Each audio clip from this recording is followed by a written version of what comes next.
Hey, how's it going everyone? This is K Collections and this video will be a breakdown on another Knight of the Round Table Bedivere. An important thing to remember is that he is a story locked servant, meaning you can't get him other than summoning him on the story banner after you complete the Camelot chapter. But don't worry, everyone will get a free copy of him after completing the chapter. Other ways of summoning him are from banners that features him, like a raid up or a singularity banner.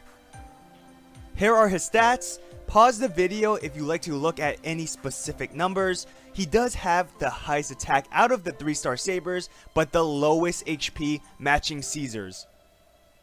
Bedivere has a double quick and buster type deck with a buster NP, so obviously he is more focused on buster type attacks, being able to brave chain with them. Hit counts are on the lower side except for his extra. Thankfully, he does have a very high NP gain stat. However, due to his deck composition, there are limitations. When possible, start with arts to give the first card bonus and to leverage the high hits on his extra. Or, if you know you can overkill with his arts, especially with the critical damage, use it last. Active skills are quite versatile. First skill plays towards his strength. We've seen this type of ability many times before. Typically, you want to use at least 2 NP attacks during your turn to leverage the skill. 3 NPs would be the best, but we know there are occasions when you may want to use this even when there's only 1 NP attack ready. Second skill is great. Like, who really complains about a NP charging skill? They're amazing. The mental debuff effect is more of a bonus. Use this skill as soon as you can to start the cooldown.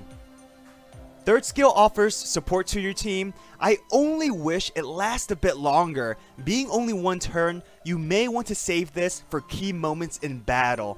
Using it to help a servant with taunt can be a life-saving combo. Or use this in combination with other defense up skills like the one Nash has. He does have 2 passive skills. We've seen these 2 a lot of times before. Thankfully, Bedivere does have 2 quick attacks, so riding A can help a bit more.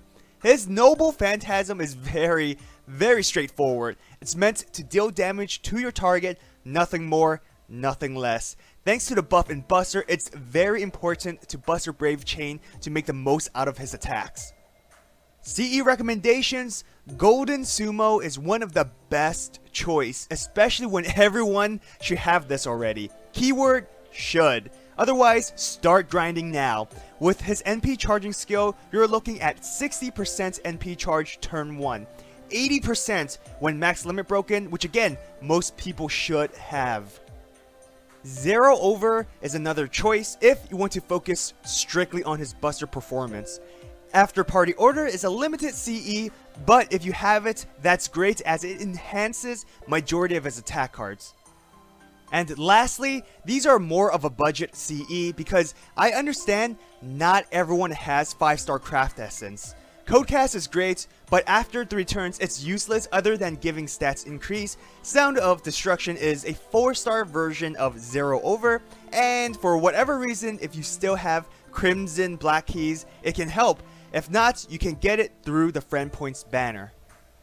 Team compositions. I highly recommend Leonidas. He can boost Buster performance, Buster Chain more often, use his taunt ability to protect Bedivere, and most importantly, kill any archers since they are a threat.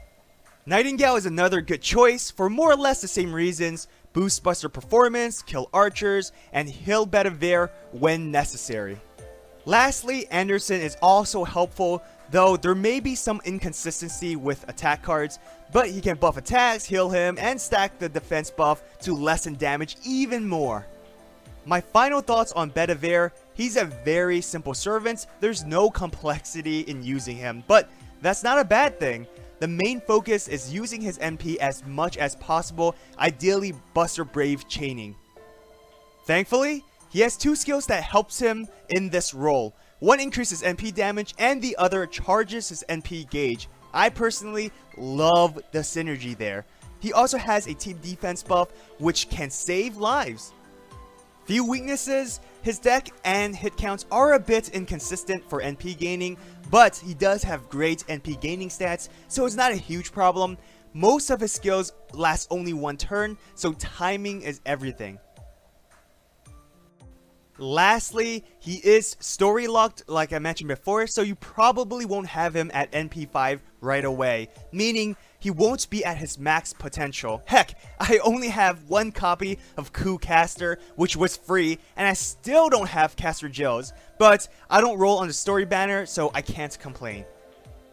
Well, I hope you enjoyed this video. If you did, hit that thumbs up and subscribe to my channel for more FGO content. Follow me on Twitter and Instagram. So, what are your thoughts on story locked servants? Do you like it? Do you hate it? I absolutely hate them.